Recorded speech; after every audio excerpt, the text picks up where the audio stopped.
This Valentine's Day, celebrate the one you love the most with Hallmark cards at Walgreens. Valentine's Day is the best time to send your favorite person a reminder of just how much they mean to you. A Hallmark card is a super simple and beautiful way to say how grateful you are for the love you two share. Don't forget, Valentine's Day is Saturday, February 14th. Visit Walgreens today to find a Hallmark card that shows just how much you love them. Because love lives here. She drops Mama Mead, the corpse of Harvey's mother. And she's doing a puppet show. Even Rowan says, this is very dark.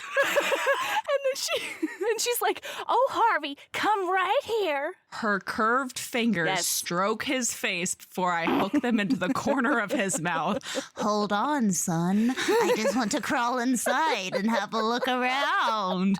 And then Harvey screams, and then it cuts off like he can't breathe, and he goes blue, and that man literally died from a heart attack. Sloane scared him to death. And she is disappointed. Rowan is like, you should really be proud of yourself, Sloane. She's like, I just had so much more to give. Really? Oh my God. I'm obsessed. You're listening to Heaving Bosoms, the podcast where two best friends recap romance novels while making chainsaw noises and giggling profusely.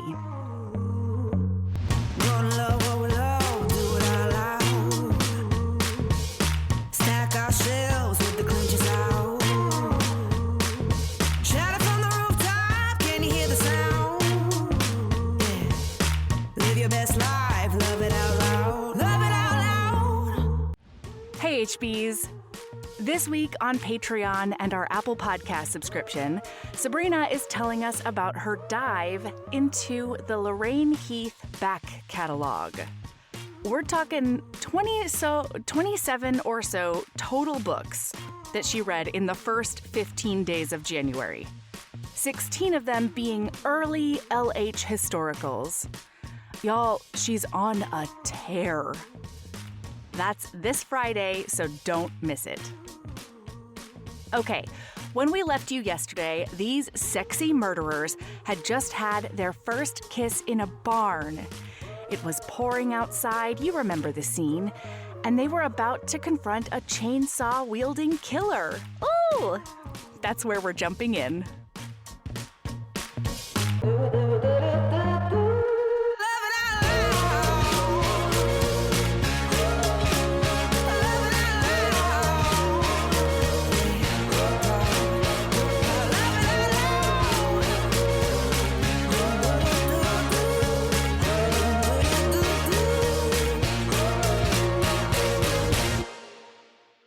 And then he does the sexiest thing in the world. Tell them. Sexiest thing.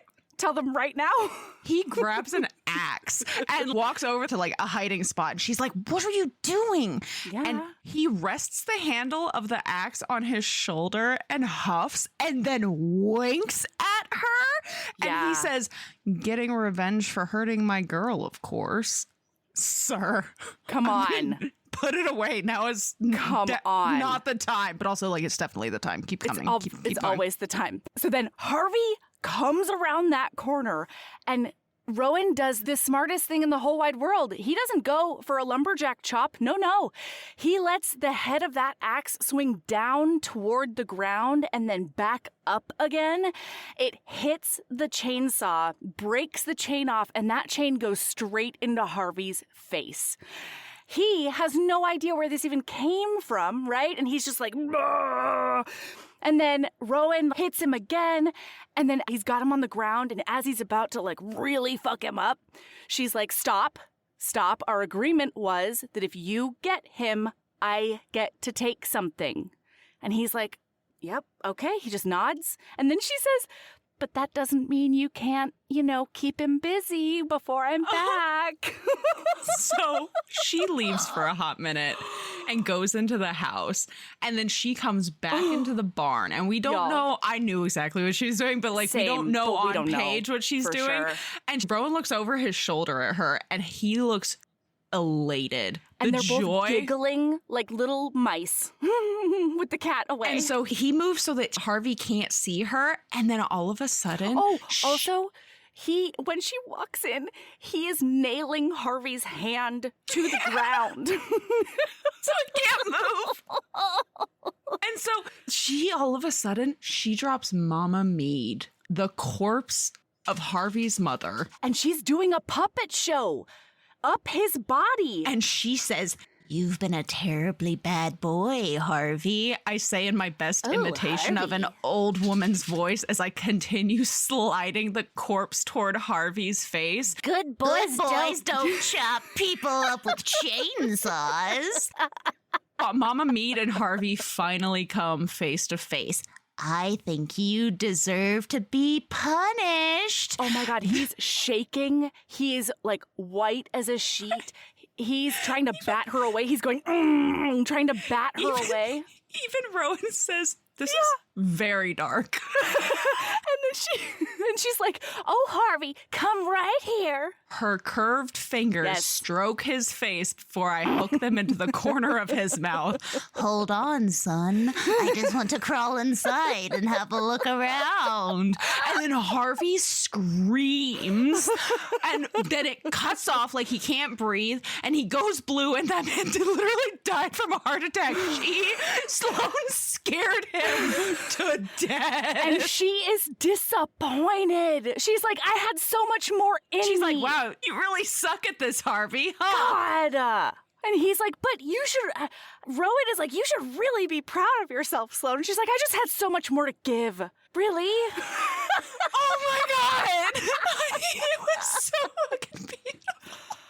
I'm obsessed. I'm obsessed. So they light the place on fire and then they go. And they're going to drive from Texas to Nebraska because that is where his little brother is, I guess, judging from the blurb of the third book, trying to mend a broken heart in small town Nebraska. Oh my God. So Harvey literally left the imprint of his boot on her face. You can see Carhartt across her forehead. Logo on her forehead.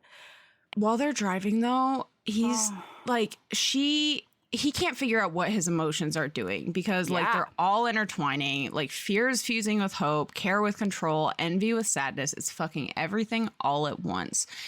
And then it's so quiet, and he can't stop thinking about her and how when they're apart, he feels her absence and he worries about her and dreams about her. And then yesterday he almost lost her.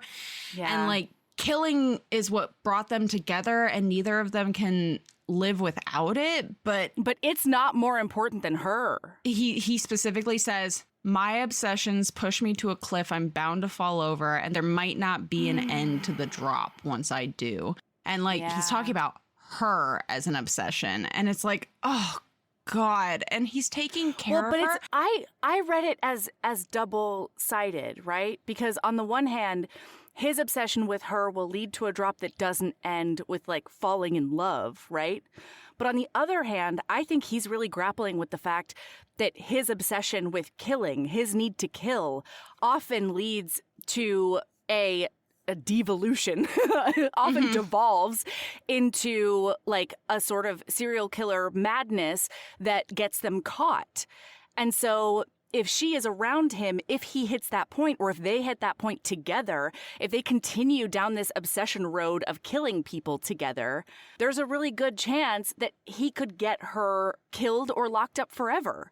And like that is something that he's really having a hard time with. Yeah. And it's just like really sunk in now because of how injured she is.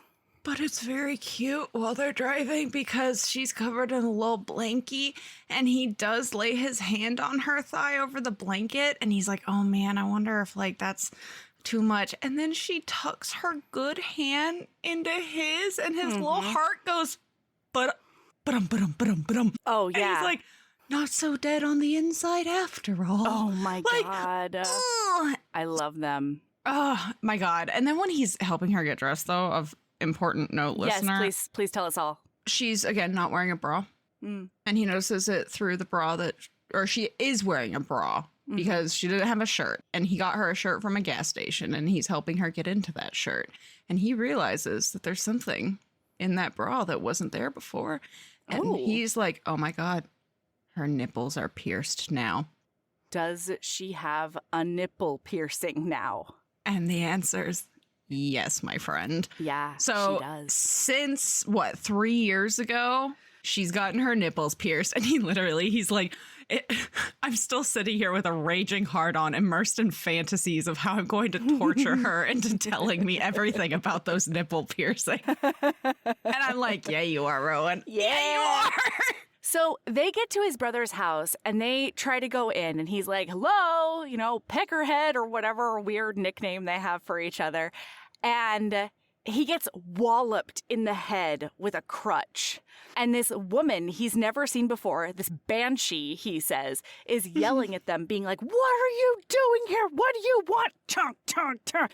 And he grabs the crutch from her, which hilariously she describes later as stealing her crutch. And I'm like, Rose, that's not really what he was doing. I cannot wait for her. Same.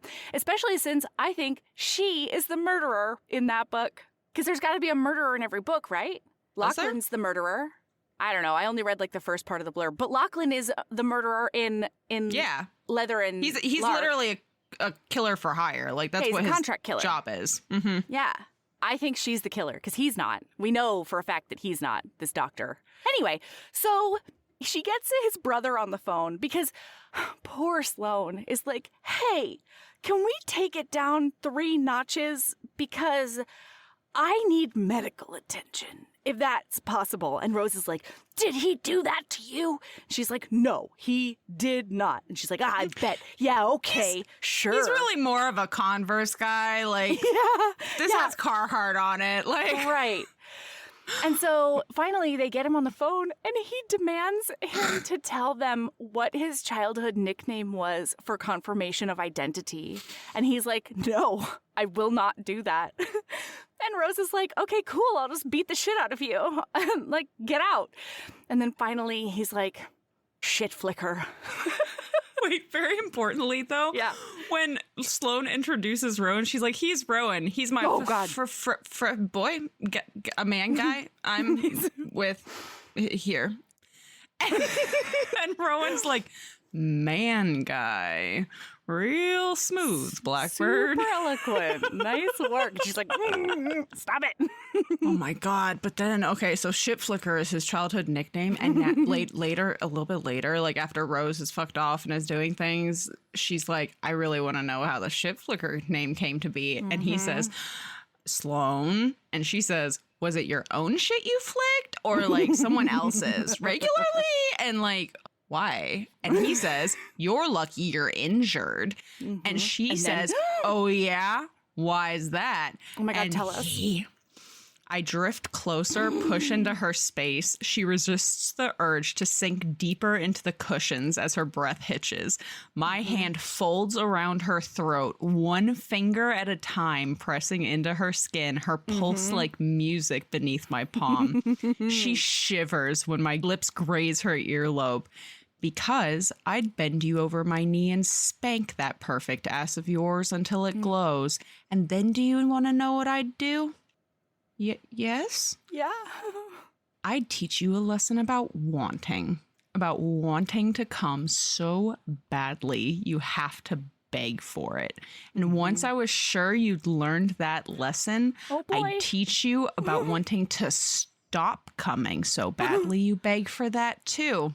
Oh my God. And he's like, and then he's holding onto her whole thing, her whole fucking body is pounding. And then he says, you're trembling, little bird. And I detonated. Okay. I exploded. And I was like, oh, okay. Yeah. So they do the whole medical attention thing, right? And then we come into one of the chapters with her having a memory nightmare about the night that she and Lark solidified their familial bond, basically. She has a memory of Lark holding her on a couch and crying and singing Bye Bye Blackbird and petting her hair and being like, you can come live with me and my parents will help us out and we'll figure out what to do. Because their headmaster is dead on the floor. And she's thinking to herself, the most terrible part is that I don't feel bad at all. The thing I want the most is for him to get up so that I can kill him again. Yeah. And it's so good. But then he's like, hey, Blackbird, little bird, it's just a nightmare. It's okay. Go ahead. What? Go. Keep going. I'm just so fucking excited about this next scene. I have a flutter. Okay, I will say, listener, based on how people talked about this book, I expected there to be like way more sex than there was. Because we really only have like maybe 3 scenes, I think. Yeah. But it's... Wow.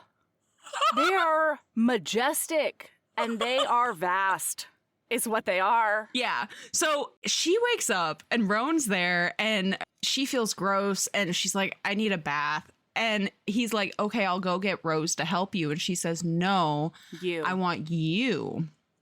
And so they're in the bathroom and she is like, man, I look like... standing in front of the mirror. She says, I look like shit. And he says, you're beautiful to me. And then he says, you're all the best things to me, Sloan, no matter how many bruises are in your heart or on your skin. And they're making eye contact through the mirror as he's unbuttoning her shirt from behind her. And they've already talked about the bruise on her eye. And she's like, what color is that? It's like eggplant. It's like the worst. It's the most squishy, gross vegetable. And he's like, no. And then as he's like unbuttoning her shirt, he says, it reminds me of all the best things, like irises, the most sweet smellingest flower. And what else? That's all I can remember. Well, he says, and also you're wrong. The worst vegetable, celery. Hard disagree. I like a celery. And so he's like, they're making eye contact. And she's like, something caught your eye, pretty boy. And he's like, yes, God, yes, Sloan. All of you. And then she's naked and he finally looks at her body and he's like in horror at how beat she is.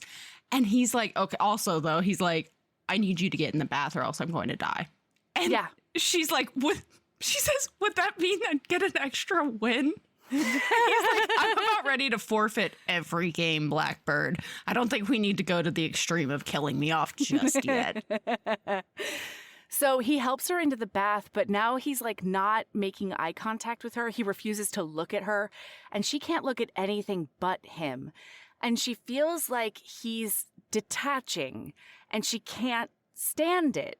And well, she's just standing there naked. She hasn't actually gotten in the bath yet because she's like she's torturing him. And he says to her, I've been suffering for 4 years, Sloan. I'm begging you here. Like, get in the fucking bath. And immediately my brain record scratched because it was a number. And I was like, it's only been 3 years, though. Like I did that. And then in the book, she says that. She's like, technically 3 years. And he's like, 4 years. Harvey's place was yesterday, and that means we're in year 4 now, and it feels like 80. Get in the bath! Yeah.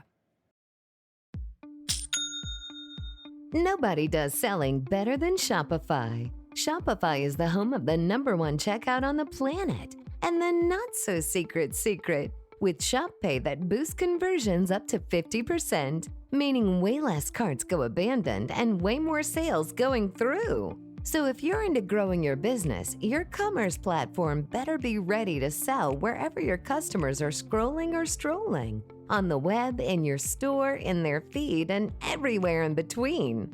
Businesses that sell more, sell on Shopify. Upgrade your business and get the same checkout that Skims uses. Sign up for your $1 per month trial period for 3 months at shopify.com/Westwood1, all lowercase. Go to shopify.com/Westwood1 to upgrade your selling today. Shopify.com/Westwood1. Hey, want a cookie? Oh, I know you just ate, so you're craving something a little sweet. Besides, one cookie isn't gonna kill you. How about half? Just a bite? Bite it. Bite it. Bite it. Food noise isn't fair, but Mochi Health is. Your affordable GLP-1 source that puts you on a path to successful weight loss by quieting food noise. Bite it. Shh. Learn more at joinmochi.com. Mochi members have access to licensed physicians and nutritionists. Results may vary. So she does, and then she grabs his hand and she starts like putting his hand on her body because she wants some sort of connection to him. And he's like, Sloan, we can't, like, you're injured. This is not a good idea. It took everything in me just to get you undressed without bending you over at the bathroom counter and fucking you until you begged me to stop. Sir. Yeah. And she's like, that actually sounds lovely. I don't know what your issue is. Mm-hmm. And so she puts his hand like all the way down onto her mound. Okay. What? Hang on. That is not the order of this, very importantly. Okay, please. Tell He's me like everything. washing her and very careful not to touch her with like the rag. And then he's clearly devastated. He's talking about like, you're the thing I look forward to about this game. Like the game is fun, but it's seeing you that is important. And then she kisses him while she's sitting in the bath. And he's so tentative and careful with her. And she hates that. Yeah, and she takes his hand and like you said, she's running it all over like down and then she takes it to her nethers and then he pauses and he's like, Sloan, is that? My hand floats away as I let him explore. His fingers find my clit and the triangle piercing there and I bite down on my bottom lip. Then he moves to the symmetrical outer labia piercings and by the time he reaches the fourchette piercing, he's nearly vibrating with tension. Out of the fucking bath. And she's like, but you just told me to get in there. And he's like, get out of the fucking bath, Sloan. And she's like, but you just told me to get in. And he's like, out now. Yeah. Now. Yeah. So she stands up and then he just picks her up, no towel, suds everywhere, walks out and puts her onto the bed. And he's like, get on the bed. And she's like, but I'll get it all wet. And he cuts her off and he's like, do I look like I fucking care? Get on the bed, Sloan. And so she backs up and then he says, spread them. And she's like, what? And he says, it's been 4 years. Spread your legs and show me what I've been missing. And then he says, wider. Yeah. And then wider, Sloan. Stop trying to hide from me because I promise you it's not going to work. Yeah. And so she does. And then she like is showing him the piercings, like she's spread open and he's like, tell me about the clit piercing. And so she does. And she's like, you know, blah, blah, blah. I think it helped with orgasms. And he's like, you couldn't orgasm before. And they had this little conversation. And then she says, the last one. Well, wait. I just want, this was really poignant for me because she got the clit piercing when she was 18. And it was sort of her taking control and power back over her body. And she couldn't come before because she says that she didn't have the right quote unquote situation. And it's because up until that point, she'd only been abused. And then after that, she got the labia piercings when she was 20. And she says, this probably doesn't make sense, but they reminded me of armor. And he says, no, that absolutely makes sense. And then she says, I got the fourchette piercing a few months before I met you because I thought a partner might like it. And he says, did a partner like it? And she says, I don't know. And he's like, why? Why don't you know, Sloan? She's like, he's like, don't hide from me. If you want me, you tell me everything. And she's like, because I only wanted you. After I met you, I've only wanted you since then. And I only want you. And then he launches himself at her. And then he says, so he like is down between her legs and he says to her, pick a safe word. Do it now. And she says chainsaw. And his breathy laugh is a burst of warmth against my core. How fitting, love. Now be a good girl and find something to grab onto because I'm about to destroy you. Oh my God. Sir. So he goes down on her like a fucking champion. Yes. Doing different techniques on different piercings and, you know, talking dirty to her all throughout it. Well, so we don't even see that, though, right there, do we? Oh. I don't think we do. Maybe I'm confusing with another scene, but I don't know. Oh my I remember. God, no. I accidentally closed the next. I have accordion things, and I accidentally closed the next one. No, this is very important. Yeah. He goes down on her. He fingers her like a champ, and she starts begging. She's like, "Please, Rowan, please." And he's like, "I'll tell you what. Since you asked so nicely, I'll give you your first orgasm. It's just like a little treat. But by the end of this, you're going to scream and you better make noise for me." And she's like still being like quiet and like, because she's in his brother's house and he needs to get up early to be in a hospital or something. Good God. And like oh my God, the praise in here, like he's like, "Keep your eyes on me. That's such a good girl." Also, I will say, so sometimes it feels very forced, the praise in books. Like when I read it, like it feels like the good girl is just thrown in there for there to be a good girl in there, right? This felt very valid. It felt really natural. He gave her a task and she did it, and then he would praise her. It was great. So after he goes down on her, he asks her if she's on some sort of contraception. She has an IUD.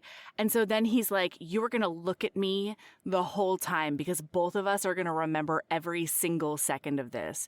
And so he's like slowly penetrating her. And it says in his inner monologue, anytime the sensations get too much and she looks away or she feels like overcome or whatever, I just stop and I wait. And I wait until she looks at me and looks at where we're joined again, and then I'll keep going because I want this to be seared into both of our memories. Oh, and there was a really beautiful part though where when he got naked and she's looking at his body, which is covered in scars and tattoos, and she thinks to herself, "There's art in our scars. There's wonder in the way we can heal." Or it's in his mind when that happens. And it was just, that was really poignant and beautiful. But she at one point says, "No, for fuck's sake, no more other things, no more stopping." And he's like, "No more stopping. As you wish, Blackbird. I'll make sure to not stop as requested."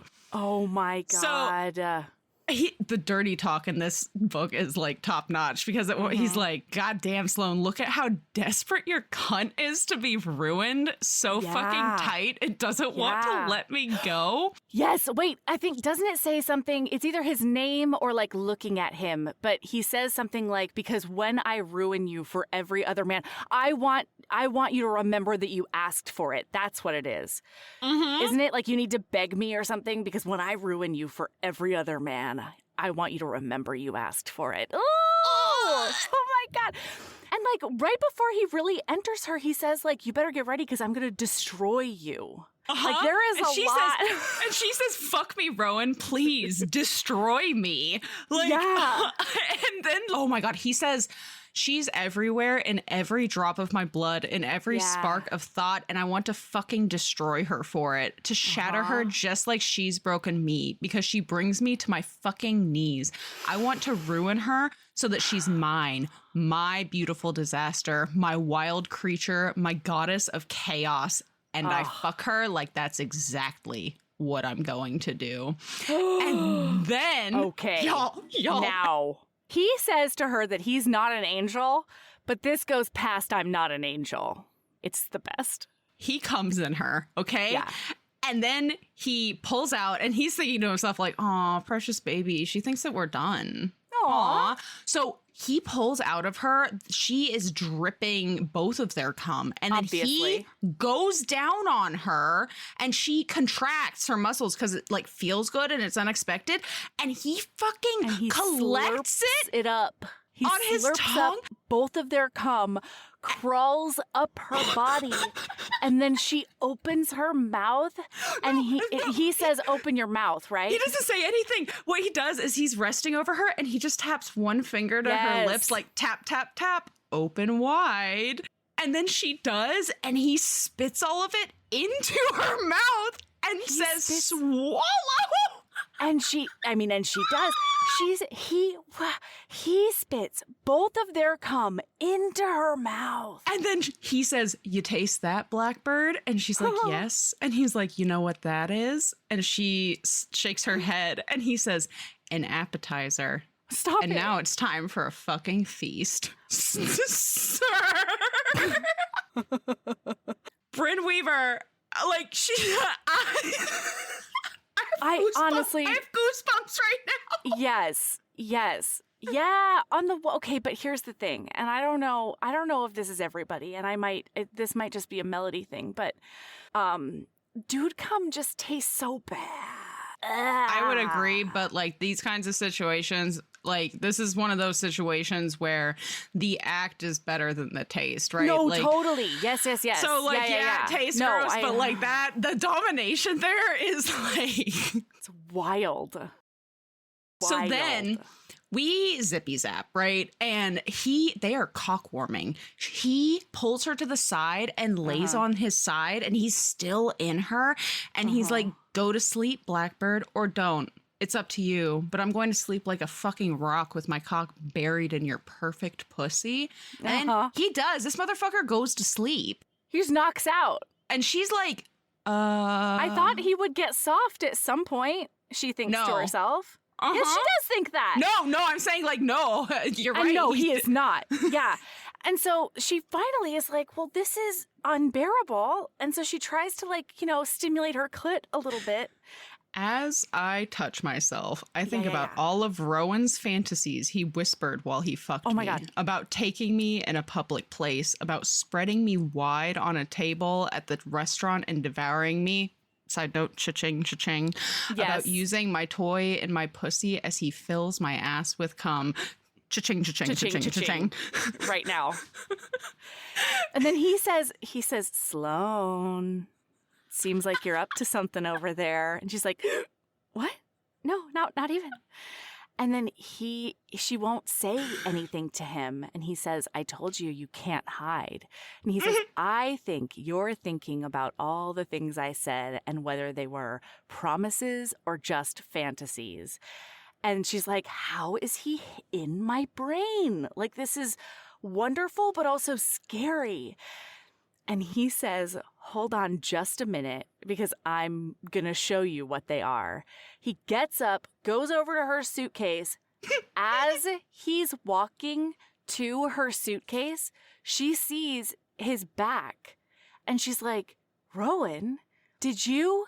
And he says, oh, are you asking if I got the raven you sketched for me tattooed on my back? Yeah, I did. I did do that. And she's like, why did you do that? And he says, well, I framed the one at the kitchen so I can look at it all the time there. But I can't carry it around with me. It might get damaged. So I figured, just put it on my back and it'll go everywhere with me. Then he rummages around in her goddamn suitcase and pulls out a vibrating dildo and a bunch of lube. And he comes over and he says, get on your knees, because I'm going to show you right now that everything I said was a promise, starting with filling your ass with cum as I fuck you with a toy. So he is like, she's like, you're right. You're no fucking angel. And he says, damn straight, and neither are you. And then he puts that toy in her, and then he enters her, and they go at it. And he's like, I told you I was going to fuck your mouth, and I did. I told you I was going to eat your pussy at the restaurant like it's the best goddamn meal I've ever had, and I will. And I told you I was going to fill your ass with cum as I fucked you with a toy. And you know what happened when I said that? Your cunt gripped so tight around my cock that I thought I'd fucking explode. And then she thinks to herself, so he's like fucking her and like going to town, and she thinks to herself, I'm incapable of stringing together a simple sentence, and this man is fucking me relentlessly while probably able to recite the entire year-by-year history of the Napoleonic Wars. Well, because he says, I didn't answer your question though, really. And that's why she's thinking that. She's like, question? I have no idea what's happening. I don't know my name right now. And he says, you asked me why I tattooed your raven on my back.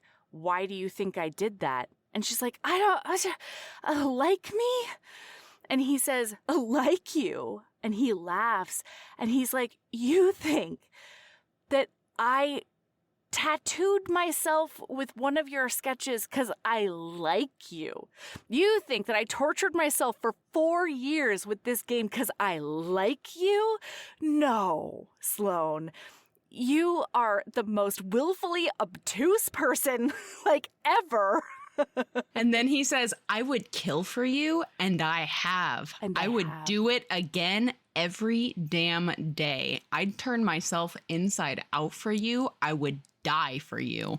I don't just like you, Sloan, and you fucking know it. Yeah. And then he says, and you don't just like me either. Mm-hmm. And she's like, it's not a question, but I have to make sure he knows. And so she's like, I think about you all the time, and my world has completely changed since you've entered it. And you're so important to me. And they just do this big declaration at each other.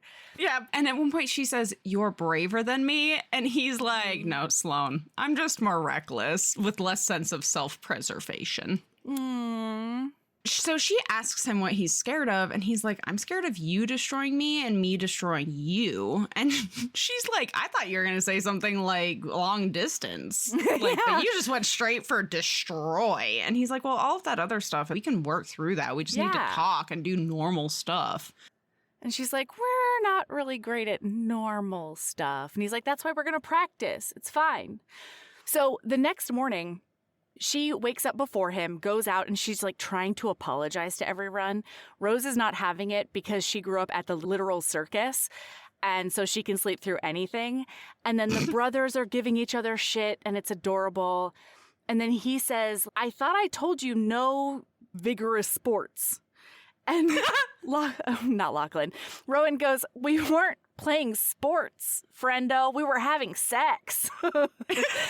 And then he asks her if she has anybody at home to take care of her for the next few weeks. She needs to take some time off, he says. And she's about to say, yeah, Lark, but he cuts her off and he says, yeah, me. And she says, wait, you're coming home with me? And he goes, no, I'm taking you home to Boston. Mm-hmm. And so we basically Zippy Zac. I said Zippy Zac again. What's happening over here? He's here. He's watching us. He's taking us from scene. Yeah. So we Zippy Zap to her being at the restaurant with Lark, 3 and Coach. 5 weeks later. 3 weeks, but yes.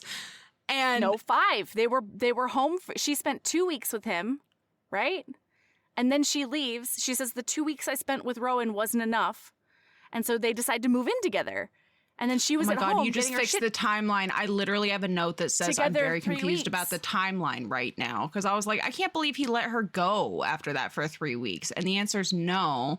You're right. Okay. No. Oh my God, that makes so much more. Thank you so much, Mel. Yeah. I couldn't whimsy that. I was welcome. Like, fuck, what? Like, this just stuck in your brain.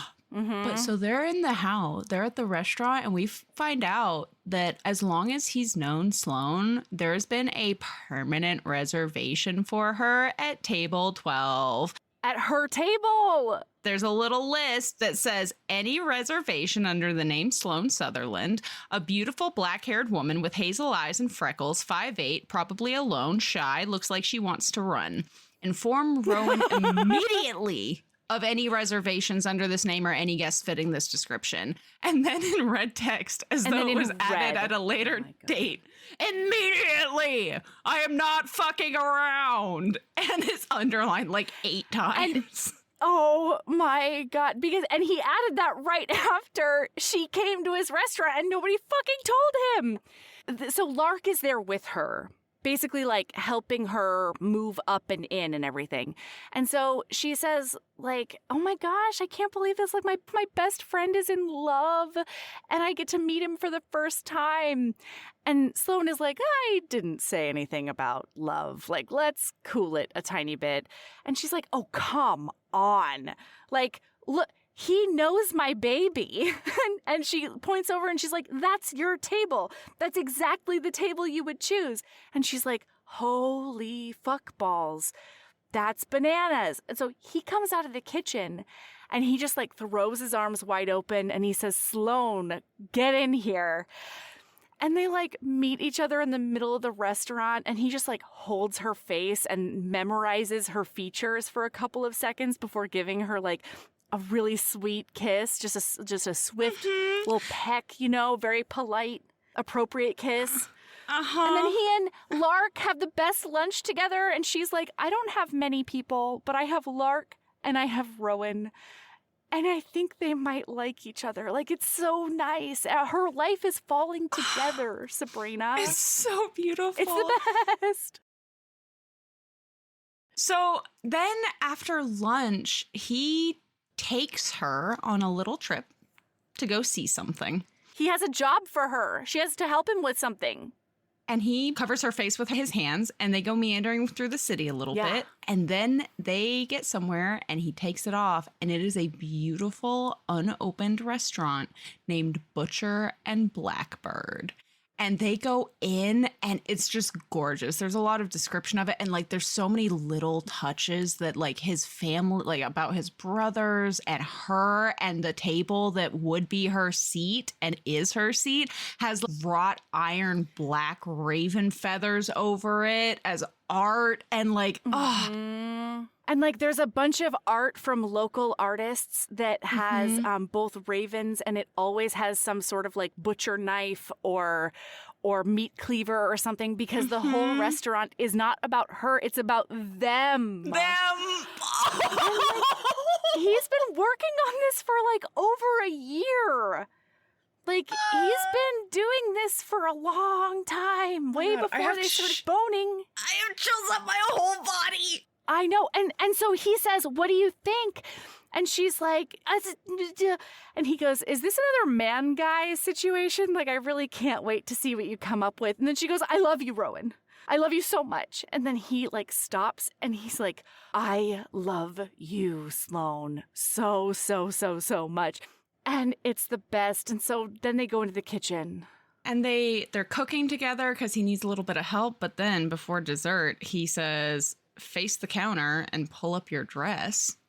And she's like, okay. So she does. And then when he gets back with these already prepared desserts, we have another cock-warming scene, listener. He fucking penetrates her and holds her against the freaking kitchen counter. That's the word. And that's the one. Like, and feeds and her then he dessert. Has her taste. Yeah. I'm then, sorry. Is this the sexiest thing that's ever happened in life? Yeah, it's great. We can't even go into detail because somehow we still have to fucking motor. Yeah. Because it's gonna be an 18-hour episode. So it's hot, okay? And then he tells her to go get on top of her table. And she goes out there, and then there's more hot sex out there. But I do have to take 30 seconds for this because he says, get on the table and lift up your skirt. And she looks over to the window and she's like, I just saw a lady walk by with her groceries. Nobody wants to see that. And he says, first of all, yes, they fucking do. And second of all, do I look like I fucking care? She's like, I guess not. So then he goes down on her like a champion. But what I have to say is, Rowan, you're a small business owner. You're a local small business owner. You should care about whether or not people see you putting other people's asses on tables people are going to eat on. I'm sure he doesn't think that it matters because nobody's going to ever sit at this table but Blackbird. Nobody else knows that. Nobody knows that. Yeah. Well, and oh my God. And he says to her, when he goes down on her though, remember what I told you that you were going, and she's like, that you were going to devour me on a table in the restaurant. And he says, damn straight, Blackbird. And this is a meal I've been fucking dying for. And it's great. And then at the end, she asks for a napkin to clean up his cum off of the inside of her thighs. And he says to her, fuck no, he rasps as he finger fucks the cum back into me with slow thrusts. I meant what I said. You'll be walking home with that mess on your thighs, little bird. And then he withdraws his fingers and puts them in her mouth to clean them off again. And then I think this is now, he says, like, let's go home and do that again and again and again and again and again. She's like, yes. Great. Good Lord.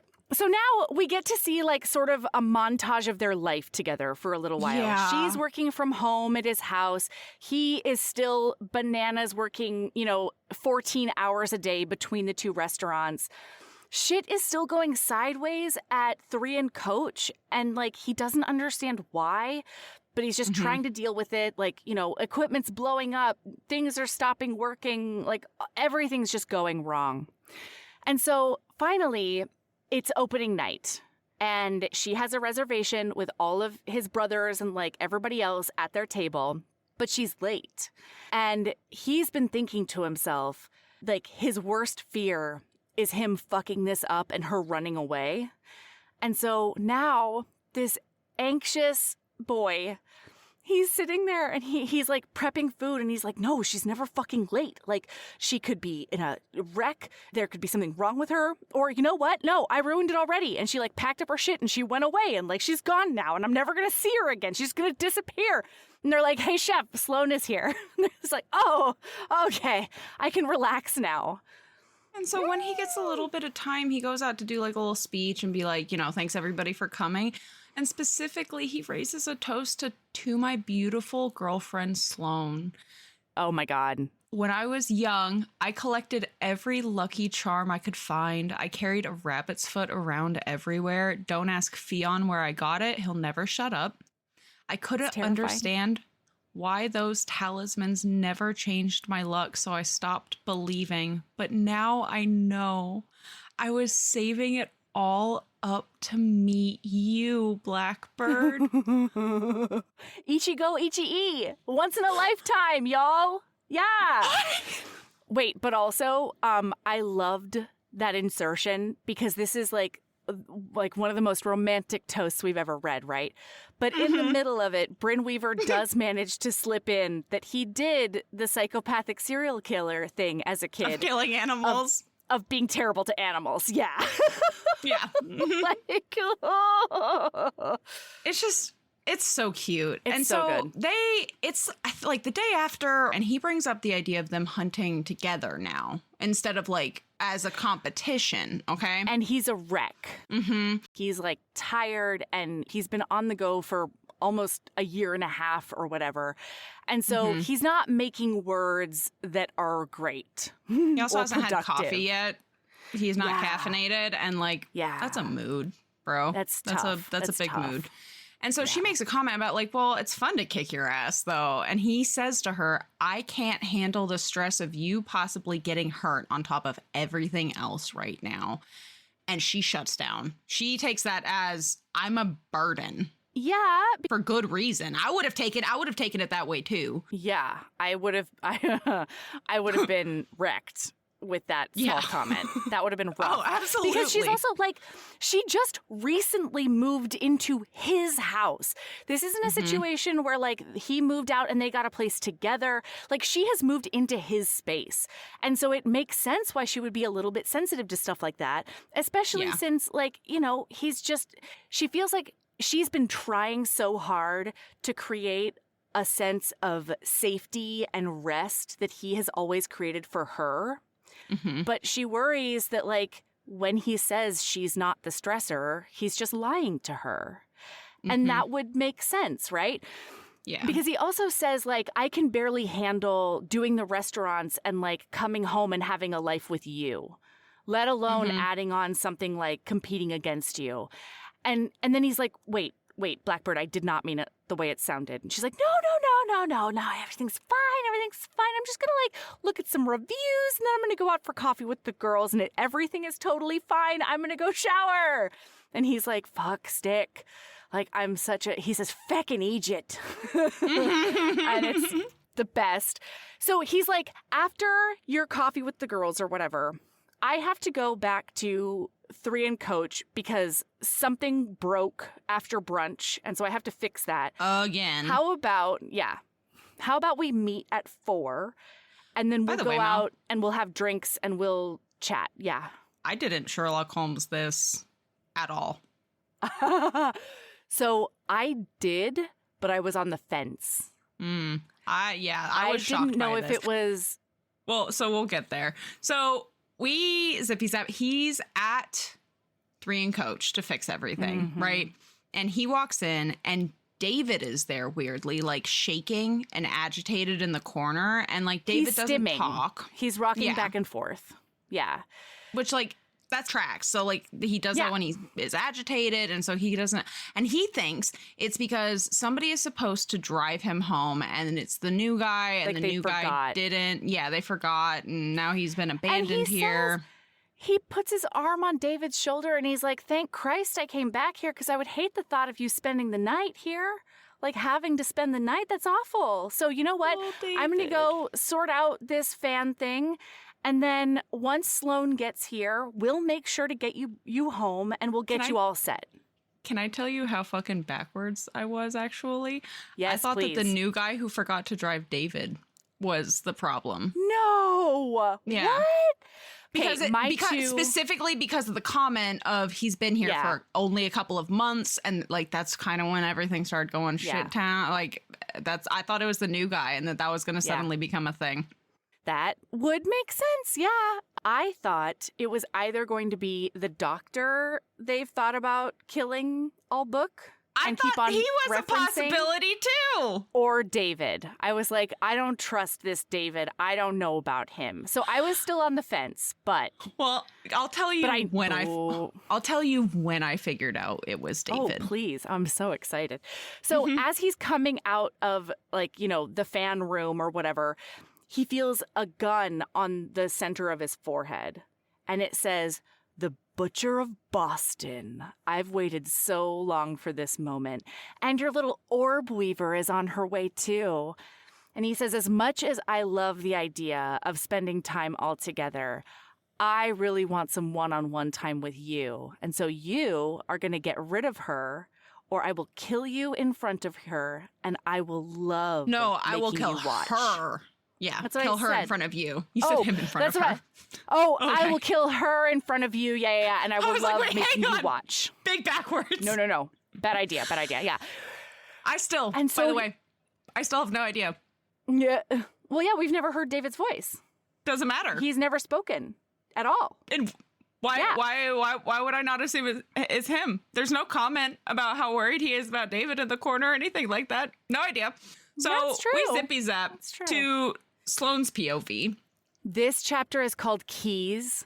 I loved it. Yeah. So she is reminding herself the restaurant is like one of the most important things to him and she has keys to it. And it means so much to her. Yeah. And the only other person she's ever had keys for is Lark. And so she's like, this is huge because it's not just Rowan either. It's a joint venture like with all 3 brothers and it means so much to all 3 of them. And so it's huge that she has the honor of being a person who holds keys. So she goes in and he is standing at a counter looking real upset, wrecked, not okay. And she's like, "Hey, is everything all right?" And he white fangs her hard. He white fangs her so hard. Wow. He's like, "You need to go home." And she's like, "Okay, yeah, no, absolutely. I'll go meet you back at the apartment." And he's like, "No, you need to go back to Raleigh because I can't do this anymore. I told you I just wanted like a simple life and I can barely handle the restaurants and you are so much and whatever." And so by the time she finally believes that he's breaking up with her, she says, What "Okay, makes fine, me I will leave. unlovable? Tell me what makes me unlovable." And he says, "Because you're a fucking psycho. That's why. Like, you kill people and cut bits off of them and make an elaborate show of stringing out some batshit crazy map that no one can figure out but you.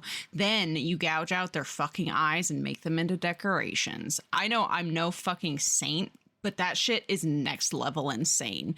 You're going to crash and burn. You'll take me with you if I let this keep going, so you need to fucking leave." When I tell you my heart broke into my 80,000 different God. pieces, especially because, and I did notice when he was talking to her though, I was like, I picked up on the 10th or the 13th thing, like all of the little hints that he was dropping in this conversation. I 10,000% I was like, that's fucking weird. I did Sherlock Holmes. I was so fucking proud of myself. Yeah. So I don't remember the passage verbatim, but the important thing about what Sabrina was just saying is that he's telling her about events that happen, but he's putting them on the wrong dates. And he's telling her things. He's saying, I said this thing to you at this time when he absolutely did not. And so she is not seeing it right now. But she ends up leaving and she goes home. She drops his keys on the counter to the restaurant, goes home, and she's going to pack up. She's telling Winston, like, I don't care if you fucking hate me, you cat. I'm taking you back to Raleigh because I will not leave alone. And then she's like, if I'm going to get on a plane, I'm going to look like $10 million. So she takes a shower and she blow dries her hair and she does her makeup. I'm telling you this because it's very important in just a minute.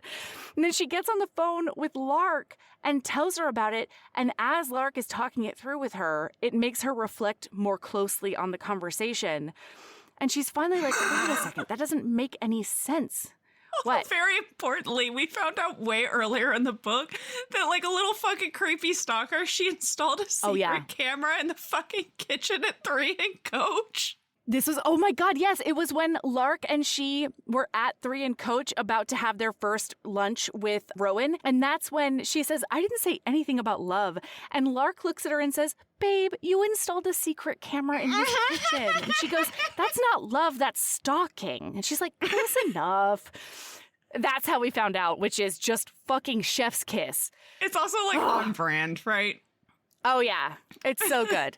So she's like, holy fuck, something is wrong. Something is very wrong. So she checks her feed. And that's when she sees... That's when I found out it was David Miller.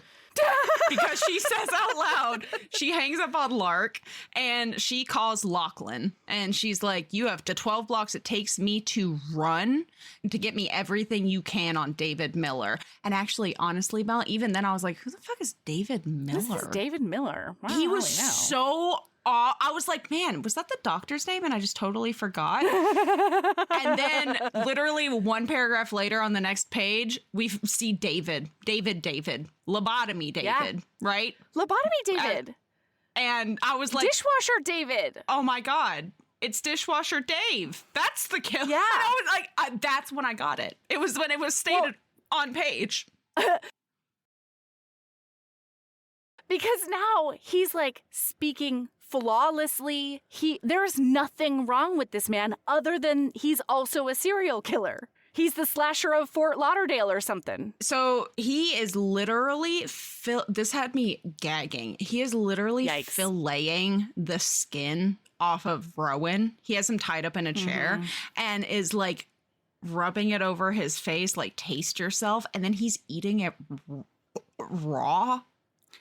Because he got a taste for it at Thurgood's house or whatever, Thorsten's house. And so he's like, yeah, I really got a taste for it there. And then he adds a bunch of Rowan's blood to his glass of wine. And by he's literally like, just the iron. Yeah. I can't talk. The iron addition it adds to the wine is just perfect. This book is so fucking gory and graphic. What I don't know why this. I think it's because we're getting the characters feel. This is what like it's in real time. The other stuff is in very much real time, Melody. The difference is it's in his head, and we are in his head as it's he's happening. The victim. Yes, that's what it is. And so we're in the victim's head. We're hearing how he feels and like how it's it's awful. So we find out that originally what happened is David noticed that every August a big name serial killer was dying. And so he went out to California to hang out with Thorsten and like buddied up to him to use him as a buffer. And he was like, you have those two people coming over. What if I just like pretend to be your, like essentially your servant. Brain dead servant. Well, so now my question is, was that all theater? Like, because she saw the bruising, she saw the lobotomy, pinpricks in his eyes. Was all of that just like makeup? Mm-hmm. Do you think? I mean, Wild. I didn't realize that I whimsied the fact that he had markings, like visible markings other than bruises, which bruises go away, obviously. So, right. Yeah, but like all of this is acting. He's been putting on a mask for a year and a half. Yes, that part of it, sure. It was like the actual stage makeup that threw me. You know what I mean? And so like he and Thorsten basically buddied up, and he didn't tell Thorsten that he suspected he was going to be hunted and he didn't know that they were going to be hunted because guess what? Worst comes to worst. Oh no, those two people aren't actually the people here to kill Thorsten, aren't actually here to kill a serial killer, and we just get to kill them and eat them. So like win-win, you know what I mean? Like I survive or we get to eat a tasty human. But what happened is he became obsessed with Sloane because she was so kind to him, and he wanted to like obliterate that. He says, she did something for me that not many people would. And basically he tells Rowan after he's done with him, he says, do you think that she'd be cool with being with somebody like me? And Rowan is like, what the fuck? And he says, it doesn't matter. Like, if she doesn't want to, I'll just like force her. Or he says, maybe I'll play the long game. It's tough. Make her trust me. Maybe I'll make a semi-miraculous recovery. And he's saying all of this out loud to Rowan, and it's gross. And then he talks about how like maybe what I'll do is I'll just follow her back to Raleigh and feed her a goodie bag of you. Yeah. Oh my God. Yeah. And so he is like, either way, like it's just a nightmare. And then he turns around to look at his table of like kill tools, and he notices that something is missing. And then he hears. Yeah, he like pauses. And then we hear, you looking for something, David? And it's Sloane, and she's holding his gun. And she like starts flirting with him. Yeah, she makes him believe that, like, she realized that Rowan was not the right partner for her because of all the shit he just told her. And so she's like, David, I think that you and I need to be, like, the team up, you know? And they end up, like, chatting, and this is where we get a lot of the story about, like, you know, what he did with Thorsten and all of that kind of thing. Go ahead. And his heart to is take care of her. Like he's going to do brutal things to you, Sloane. And she looks him dead in the face and says, oh, you mean like maybe he'll wax poetic while pounding balls deep into my ass? Is that the kind of thing you're thinking of? Because I think I've shown I can handle that. And he feels like he says, every pain in my body is eclipsed by the one in my chest as my heart incinerates. And so she basically tells David, like, we can have a fun night on the town and you have the gun back because I don't really like guns. They're too flashy. They're too noisy. They're just not very demure, you know?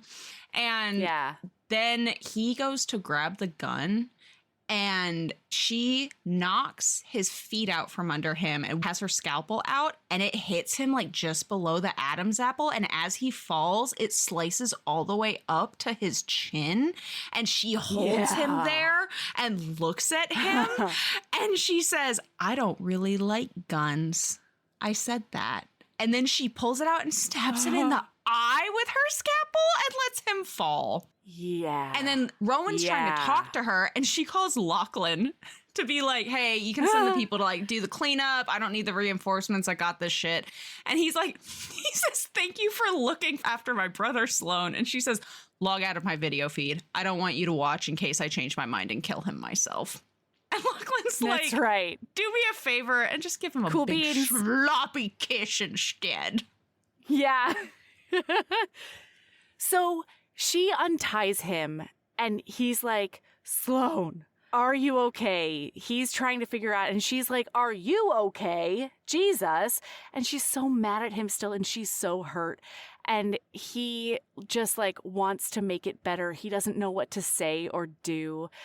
But he says that he's really sorry. And she says, I'm so sorry. It took me so long to put together your clues. Because let's review. She showered. She did her own blowout. She did all her makeups. She did all the business. Okay, hang on though, Sloan.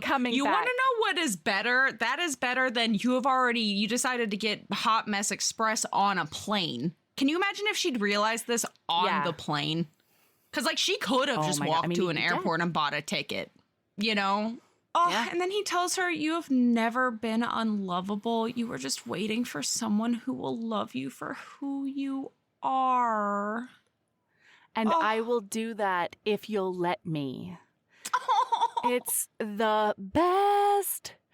Okay, so now we flash forward. They're together. We flash forward to the next August. And the most perfect thing in the world happens in this chapter. Oh, no, before that. No, before that. I'm so sorry. Oh, I thought you were talking about the tattoo. They decide that they're going to cover...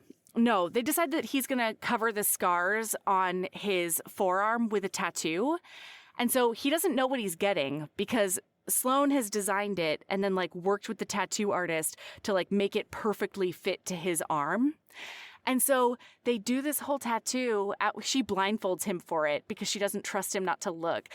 And then when he gets up and looks, it's a raven holding like a butcher knife or something against like a bunch of like sort of graffiti style pops of color.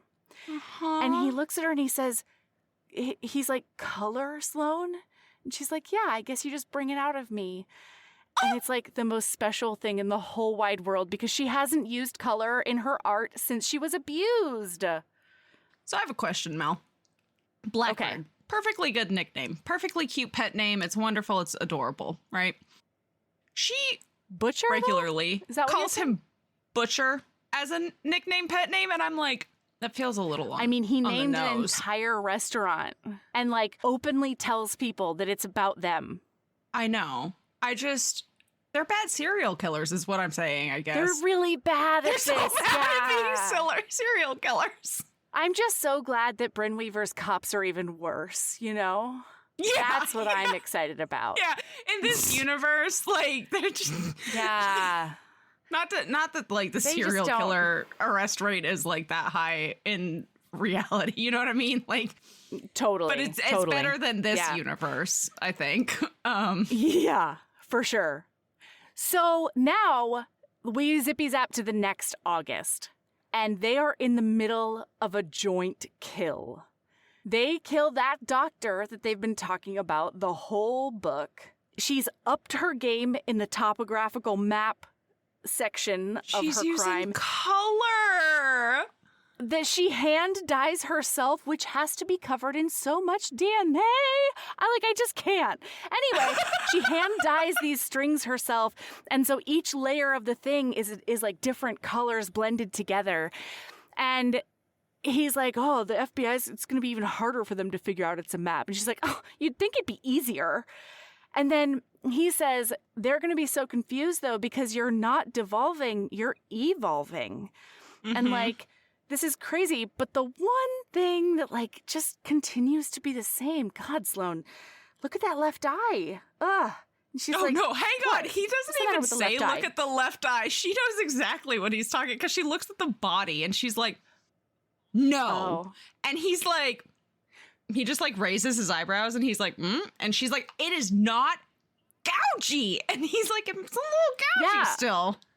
It's a little gougy. So he's like, take this, step stool, go over there. I just want you to take a real good look at the left eye.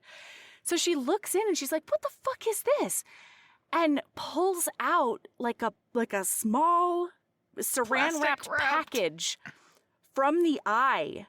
And she's like, what is this? And he's like, oh, did you find some? Oh, why don't you open that up? But like, be careful because there's like life-changing paperwork in there. And she's like, with the paperwork, like, this is so small. So she's unwrapping it, being really careful, getting the blood off of everything as she goes. And she pulls out the napkin that he wrote the original rules on for their game every year. And then he's like, oh, shoot, I need to add something to that. Hand it to me and then open the other thing. And so he's writing on this napkin as she's opening this other little package. And he hands it back to her. And at the end, it's like a to-do list almost. And the last one is marry Sloane Sutherland and love her for the rest of her life if she'll let you. And she's like, and then he what? drops down on one and then knee. She opens, and the ring was also in the eye socket. And so she goes, Rowan, did you just, yeah, what? He says, you seem excited, love. Because she's like babbling and he's like, shh, shh, shh, shh, shh. Man guy is trying to propose here. And she's like, Rowan. And he says, oh, God, this is the most perfect proposal. He says, Sloane Sutherland, my beautiful Blackbird, from the first moment I met you, you changed the course of my life. I can't remember anything being fun or exciting or new without you. I can't remember feeling anything but numb until you burst into my world in your smelly little cage of orzo pastas. I can't envision the future without you in it, and I don't want to. Not ever. So marry me, Sloane, and we'll go on crazy adventures forever and fuck shit up and be best friends and do karate in the garage and make love every day and grow old together, because I can't imagine I'd rather spend all those moments with anyone other than you. Ooh. Orzo pastas in her smelly little cage, Mel. Oh my God. And so she says, Rowan, did you just propose with a ring that you left in a man's eye socket? And he's like, yes. In my head, it was really spot on. But I guess in reality, it could be like too much. And she shakes her head and he's like, not enough? She shakes her head. She's like, it's perfect. It's my dream proposal. This is one of the most perfect on point proposals I've ever. When I listen, y'all, yes. Rowan is so. This is so romantic. This is like the most romantic thing I've ever heard. Wow, everybody. 5 stars, listener, and then just this 5 is stars. A little important. There's a little epilogue with the Phantom. The Phantom's here in Boston. I have a question for you because he says Rowan Kane killed my brother, and so I'm determined to take his. Mm-hmm. Do you think that the brother is the West Virginia guy? He also killed people on hiking trips. I thought it was West Virginia guy. Yeah, I thought so. That's what I think. Like it's definitely not. It's definitely not Texas Chainsaw Timu. And it's definitely not the dude. It's not Thorsten. David. It's not Thorsten. Unless it's somebody we didn't see them kill or him kill. Sure. That's entirely possible. But of the people that we watch get killed in this book, I thought it was West Virginia motel guy. West Virginia motel guy. Especially like I could totally see it because I could very much see that's the little brother he always took care of and watched out for because he's a shitty, like he's kind of a little worm, right? If he's the brother, he's the one to protect. And you fucking took out my sweet little baby brother. Yeah. Yeah, the little weasel. I'm going to take your brother. Your big contract weasel. Yeah. All right, Sabrina, what is your lady love? My lady love is a couple of months ago, I had some changes in my finances that I needed some assistance with. Probably last December or so, one of the HBs, Kate, did a little Zoom thing because she is like a financial educator, and a bunch of HBs went. It was super cute in the comments last year because it was like a bunch of us like, we're all here from HBs. We're so happy. Also, like you taught us a lot. A couple of months ago, I realized that I needed some help. And so I started working with her. Because she does one-on-one financial coaching. I feel so well taken care of. And like, she is so intelligent and she's so kind and non-judgmental. Like, and I've asked her the stupidest fucking questions, and it's never like, I never feel judged for it. And she's just, having her by my side, helping me through all of like with everything and like figuring everything out and prioritizing. Yeah. Like that's a big thing for me is like, I just didn't know. The thing is like, I've always had good intentions with my money, but I didn't have good examples growing up. And so it's hard to do that, right? And I've never had a partner that's been good at it. And so just having her there basically holding my hand and being like, this is what we're going to do. This is what we're going to do next. Like, it's been great. Hey, y'all. So my lady love this week is Miss Moody Money. If you need some financial coaching, go fucking check her out. We'll throw her link in the show notes. Like, I'm not kidding when I say it's changed my life. She came in at just the right time. And that's my lady love. Thank you, and Kate. And you had the wisdom to take her up on her service. Yeah. Like, thank you, Kate. You're my lady love. Miss Moody Money, y'all. It's so fucking good. Wonderful. Anyway, what's your lady love, Mel? My lady love is, sometimes you need stuff in order to organize. Not all the time.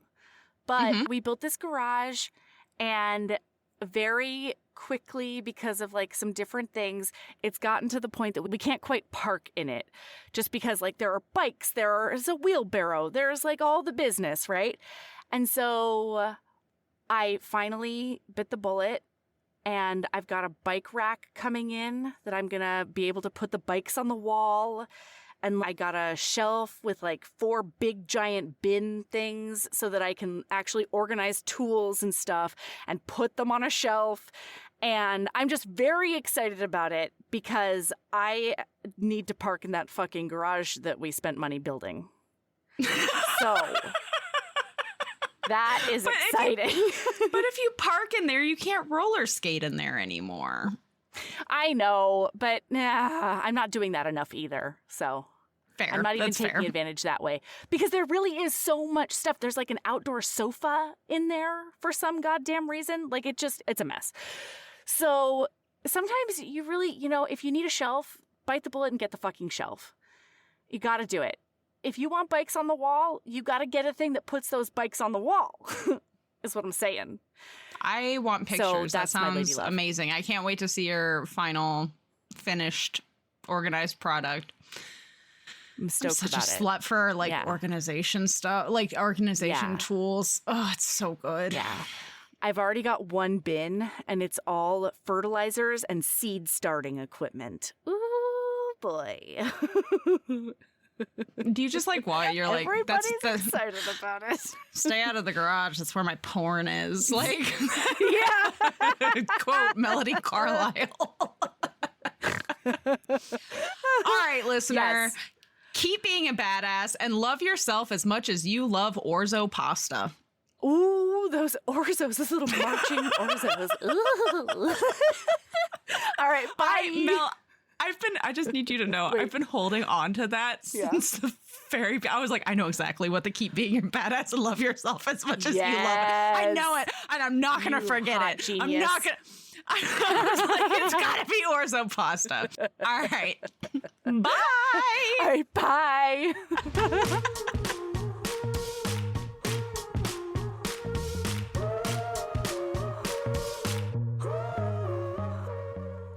Thank you for listening.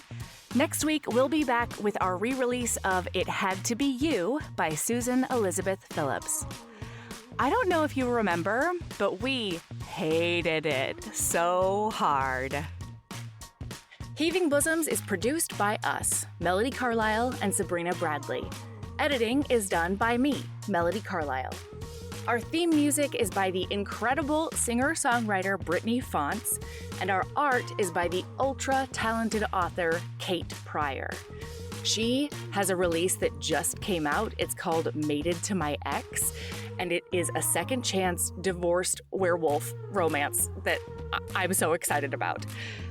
If you like our show, remember to follow us on your favorite podcast app, rate us 5 stars, and leave a review.